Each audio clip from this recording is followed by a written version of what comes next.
Thank you. It is with a grateful heart that I stand in front of you today.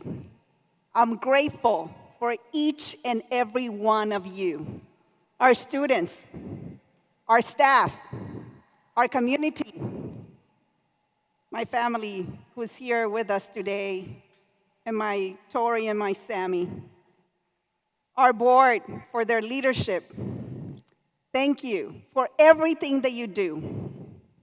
Many students, many current actors, doctors, engineers, educators have come through our doors, and many, many more will continue to walk through our doors here at McAllen ISD, simply because of your dedication and your commitment to this organization. As a former teacher, I can't help, but I have to share a story with you. There's a story about a little girl that walked in to one of our first grade classrooms some time back. She came from Reynosa as an immigrant. With no prior schooling, she entered our public school without understanding or speaking the English language. In addition, she had a speech impediment as a result of a long suffering of seizures. Yet, she loved school. She enjoyed learning and excelled mostly in math, because as we know, math is a universal language. She lived in a 12 by 20-foot trailer house with her parents, 2 sisters, and a brother. During her elementary years, her mother became partially blind due to an undiagnosed diabetes. This was very hard for the family and the mother to adjust their way of living, in fear that with no medical care, she would lose complete eyesight. Around the same time, her father suffered an accident at work and became physically disabled and was unable to return to work. With no medical care, no steady income, the family contemplated going back to Reynosa to be with close relatives. Yet they held strong at not going back because of the children.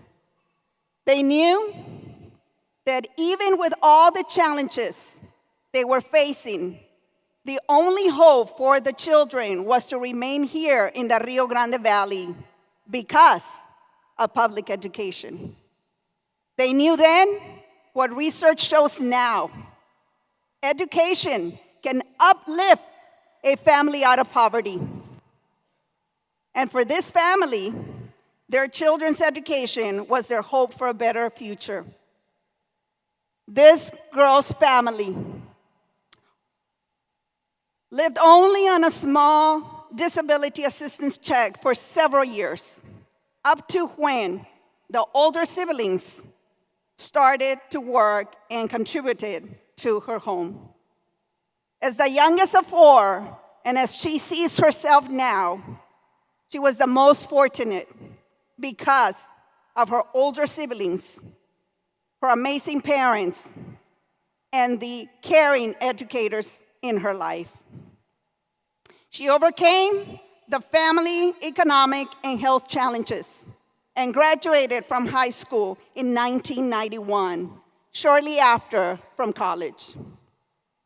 Today, that girl is standing in front of you as your fearless leader, acting superintendent.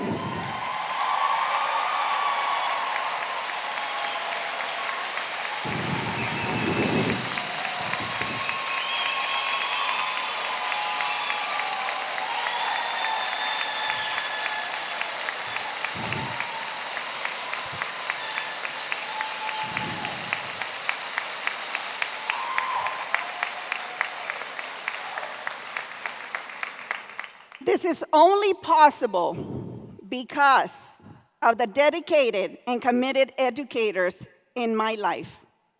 My loving family as well. Francis, Elizabeth, Eli, thank you for always protecting me, always providing, always supporting me like you're doing right now. Thank you.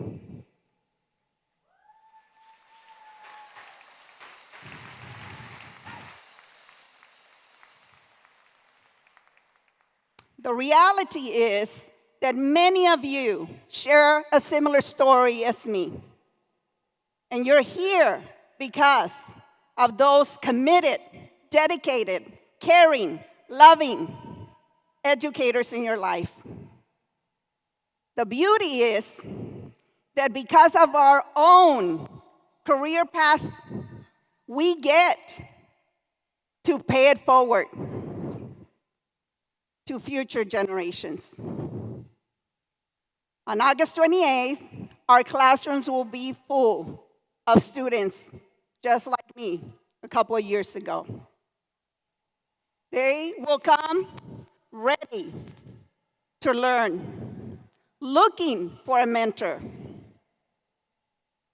seeking a counselor, a coach, someone to inspire them.